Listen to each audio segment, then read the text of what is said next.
안녕하세요, 여러분. 오늘은 그 AI 대부라고 불리시죠? 제프리 힌턴 교수. 네네. 그분의 최근 인터뷰를 좀 깊이 있게 파헤쳐 보려고 합니다. 딥러닝이 대체 뭔지, 우리 삶에는 또 어떤 영향을 줄지, 그리고 뭐 한 10년 뒤는 어떨지 이런 핵심적인 통찰을 좀 얻어가는 게 오늘 저희 목표입니다. 바로 시작해 볼까요? 네, 좋습니다. 힌톤 교수의 설명이 중요한 게 AI가 결국에는 인간 뇌, 특히 그 뉴런 간의 연결 강도가 조절되는 방식 있잖아요. 아, 네네. 거기서 어떻게 영감을 받았는지 이해하는 데 도움이 많이 되거든요. 이게 어쩌면 산업혁명급의 고마일 수도 있고요. 그래서 딥러닝 발전 과정이랑 그 가능성, 이걸 좀 주목해야 합니다. 네, 그렇죠. 힌턴 교수 설명에 따르면 딥러닝이라는 게 방금 말씀하신 뇌의 학습 방식, 그러니까 뉴런과 시냅스 연결 강도가 번하는 방식, 거기서 아이디어를 얻었다고 하죠. 핵심 원리 중 하나는 그 역전파라는 건데, 이게 좀 쉽게 말하면 AI가 자기 실수를 통해 배우는 방식? 뭐 이렇게 볼 수 있을 것 같아요. 그렇죠. 예측이 틀리면 그 오류 정보를 다시 신경망으로 쭉 보내서 네, 거꾸로 보내서 연결 강도를 막 조정하는 거죠. 그걸로 이제 방대한 데이터랑 뭐 강력한 컴퓨팅 파워를 써서 기계가 학습을 하는 거고요. 근데 여기서 흥미로운 점은 예전 AI 연구는 사실 논리 기반 접근이 좀 대세였어요. 아, 그랬었죠. 네, 그런데 한 2010년대 초반 그때부터 이 신경망을 쓰는 생물학적 접근법이 확 떠오른 거죠. 여기에는 여러 이유가 있는데 일단 GPU 같은 거 병렬 컴퓨팅 성능이 엄청 좋아졌고 맞아요. GPU가 중요했죠. 네, 그리고 인터넷 덕분에 데이터도 정말 많아졌잖아요. 그렇죠. 데이터가 있어야 뭘 하니까. 그리고 결정적으로 2017년에 구글에서 나온 트랜스포머. 이게 정말 중요합니다. 네, 트랜스포머 많이 들어봤습니다. 이게 특히 문맥 파악 능력이 뛰어난 구조인데 요즘 챗GPT 같은 언어 모델의 핵심 기반이 됐죠. 그래서 챗GPT가 딱 등장하면서 이 기술이 이 정도까지 왔구나 하고 대중들에게 확실히 보여준 계기가 된 거고요. 그렇군요.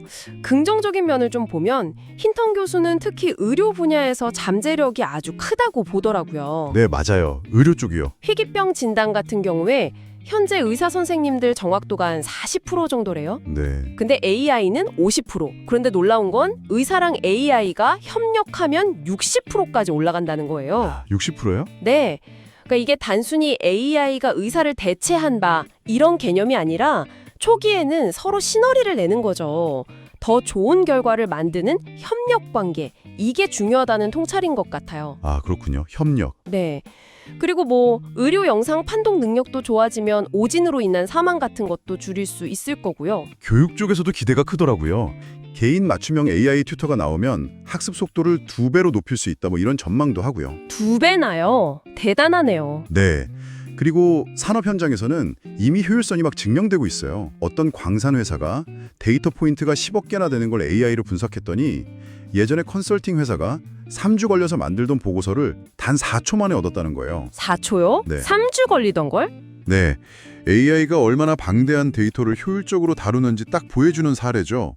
심지어는 개인적인 문제 해결사 역할도 한다고 해요. 힌턴 교수 본인이 집에 개미가 너무 많아서 GPT-4한테 물어봤다고 하더라고요. 아, 진짜요? 네, 뭐랄까 아주 박식하고 인내심 강한 조언자 같다고. 어쩌면 여러분도 이미 일상에서 소소한 질문들 AI한테 던져보고 계실지도 모르겠네요. 그럴 수 있겠네요. 근데 이런 밝은 면만 있는 건 아니죠. 당연히. AI 때문에 일자리가 대체될 위험, 이거 현실적인 문제잖아요. 맞아요. 그게 가장 걱정되는 부분 중 하나죠. 특히 뭐 법률 보조원이라던가 일반 사무직, 이런 쪽이 영향을 받을 수 있다고 해요. 고객 불만 편지 답변에 챗봇 썼더니 원래 25분 걸리던 게 5분으로 줄었다. 이런 사례도 있고요. 네, 효율화가 결국 사람의 일을 줄이는 거니까. 그렇죠. 그리고 단기적으로 보면 작년에 피싱 같은 사이버 공격이 1200%나 늘었대요. 이것도 AI 기술 발전과 무관하지 않다는 거죠. 1200%요?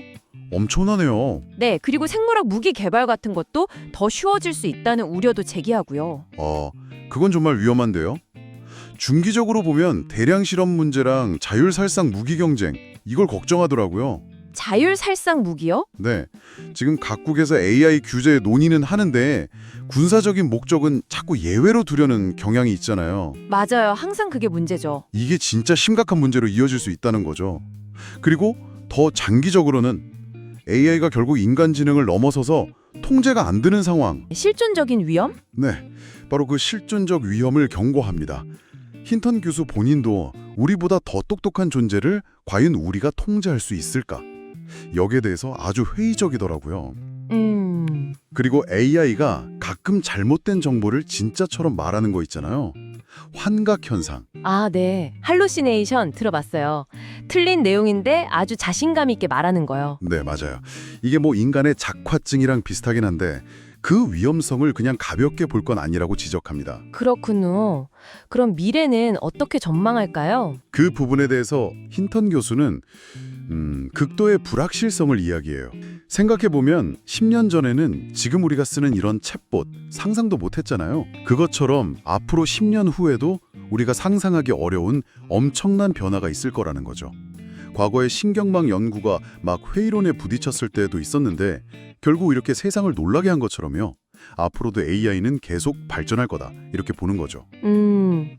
그럼 우리나 뭐 한국 같은 나라들에는 어떤 조언을 할까요? 그 부분도 흥미로운데요. 기초과학 연구에 꾸준히 투자하는 게 정말 중요하다고 조언합니다. 캐나다가 AI 강국이 된 비결 중 하나로 바로 그 장기적인 기초 연구 지원을 꼽았거든요. 당장의 어떤 상업적 성공보다는 좋은 연구 환경을 만들어주는 것, 그게 결국 뛰어난 인재들을 모으고 또 유지하는 길이고 국가 경쟁력으로 이어진다는 거죠. 이건 경험에서 나온 이야기인 것 같아요. 뭐 인간형 로봇 개발 가능성 이런 것도 언급은 하지만 역시나 불확실성이 크니까 신중해야 한다고 강조하고요. 네. 자, 그럼 정리를 좀 해볼까요? 힌턴 교수의 인터뷰를 쭉 살펴보니 AI가 뇌를 모방해서 발전하면서 의료, 교육, 산업, 정말 여러 분야의 혁신을 가져올 엄청난 잠재력을 보여주는 것 같아요. 네, 맞아요. 가능성은 정말 무궁무진하죠. 그런데 동시에 일자리 문제라던가 또 새로운 안보 위협, 그리고 궁극적으로는 인류의 통제력 상실 같은 그런 심각한 위험도 안고 있다는 양면성을 아주 명확하게 보여주는 것 같습니다. 네, 정확합니다. 힌턴 교수가 이런 말을 했어요.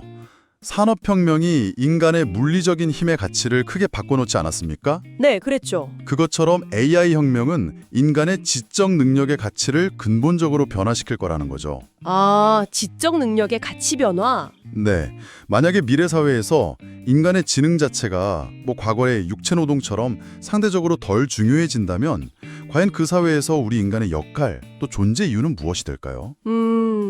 정말 깊은 질문이네요. 이 질문을 오늘 여러분께 한번 던져보고 싶습니다.